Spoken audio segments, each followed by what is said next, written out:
வணக்கம். என்னோட நண்பர் ஒருத்தர், ஃபேஸ்புக் நண்பர் ஒருத்தர் வந்து ஒரு கமெண்ட் போட்டிருந்தாரு. உங்களுக்கு கமெண்ட் போட்டால் ஒருத்தன் வந்து என்னை திட்டுறான், இருங்க அவங்க கூட நான் சண்டை வலிச்சிட்டு வரேன் அப்படின்னு சொல்லி அவர் போட்டிருந்தாரு கமெண்ட்டு.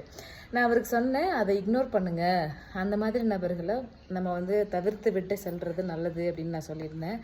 அதுக்கு ஒரு அழகான கதை சொல்லட்டுமா? ஒரு காட்டில் ஒரு கழுதையும் ஒரு புலியும் இருந்துச்சான். அந்த கழுதை சொல்லிச்சான், இங்கே இருக்கக்கூடிய இலைகள், மரங்கள், இலைகள், காடுகள் எல்லாமே நீல நிறத்தில் இருக்குது அப்படின்னு சொல்லிச்சான். அதுக்கு அந்த புலி சொல்லிச்சான், இல்லை இல்லை அதெல்லாம் பச்சை நிறத்தில் இருக்குது அப்படின்னு சொல்லிச்சான். திரும்ப திரும்ப அந்த கழுதை இல்லை அது நீல நிறத்தில் தான் இருக்குது அப்படின்னு சண்டை பிடிச்சிட்டே இருந்திருக்கு. புலியும் மாற்றி அதுக்கு பதில் சொல்லிகிட்டே இருந்திருக்கு. ஒரு கட்டத்தில் ரெண்டு பேரும் நம்ம சிங்கத்துக்கிட்ட போய் கம்ப்ளைண்ட் பண்ணுவோம் அப்படின்னு சொல்லிட்டு சிங்கத்துக்கிட்ட போனாங்களாம்.